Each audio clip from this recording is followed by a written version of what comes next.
Hi friend, তো তোমরা সবাই কেমন আছো? আশা করি তোমরা সবাই ভালো আছো, সুস্থ আছো। আমিও খুব ভালো আছি। তো তোমরা আগের ব্লগটাতে তোমরা দেখেছো যে আমি চোখের ডাক্তার দেখাতে এসেছিলাম। তো আমি চশমা আনতে এসেছি। আর তোমাদের কাছে আমি আর একটা কথা বলছি, এই ভিডিওটা না 1 মাস হয়ে গেছে। আমার ভাগ্নি এসে 1 মাস থেকে চলেও গেছে। তো আমার ব্লগটা এডিট করার একদম টাইম পাইনি, তাই আমি তোমাদের কাছে দিতে পারিনি।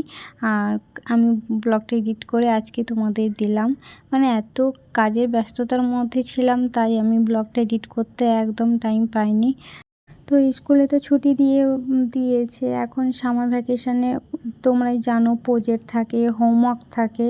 তো ওইগুলো নিয়ে এতটাই ব্যস্ত হয়ে পড়েছি আমি এখন, তাই ব্লগ ছাড়তে পারিনি।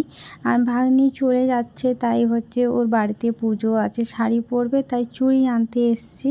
তো চুড়ির কালেকশানগুলো দেখো খুবই সুন্দর। আমাদের এখানে চণ্ডীদাস মার্কেটে কাকুর দোকানে তোমরা চলে আসতেই পারো। তো এখানে এভরিথিং সব কিছু পেয়ে যাবে, মেকআপের কাছ থেকে মানে নেল পালিশ কাছ থেকে সব কিছু পেয়েও যাবে তোমরা। তো আমাদের কেনাকাটা হয়ে গেছে, কাজলের কাছ থেকে, লিপস্টিক কাছ থেকে, নেল পালিশ, চুড়ি যা নেওয়ার ছিল সব কিছু কমপ্লিট হয়ে গেছে।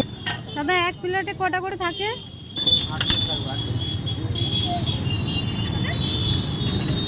তো আমরা পেট পুজো করছি, রোডের সামনে মোমো খাচ্ছি।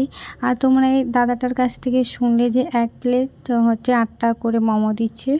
আর 8 টাকা করে দিলে কি হয়েছে, মানে পেটটা ভরে যাচ্ছে, মানে এক্সট্রা কিছু নিতে হচ্ছে না। তো তোমরা ডিম সিদ্ধ চাইলে নিতেই পারো।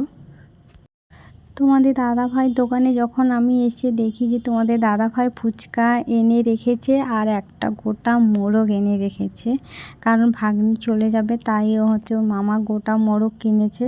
তো আমি হচ্ছে ফুচকাটা বাড়িতে নিয়ে চলে আসলাম, আমার ছেলে মেয়েকে দিলাম।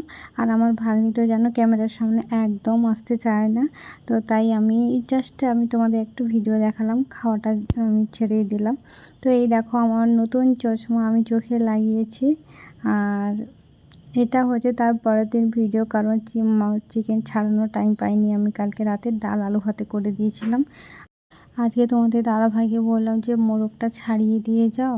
তো তোমাদের দাদাভাই চলে গেল দোকানে, আর আমি নিয়ে ছাড়াতে পুরো পাক্কা 1 ঘন্টা লেগে গেছে, তাও এখনও কমপ্লিট হয়নি। জানি না রান্না আমার কখন হবে, মানে কি বলবো, আমি মাথা খারাপ হয়ে যায় আমার, মানে মাছ ছাড়াতে আর চিকেন ছাড়াতে বসলে।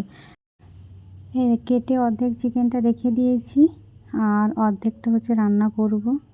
চিকেনটা আমার রান্না কমপ্লিট হয়েছে। তো তোমরা খাবে তো চলে আসো, টাটা বাই বাই। ভিডিওটা এই পর্যন্ত, পরের ব্লগে দেখা হচ্ছে।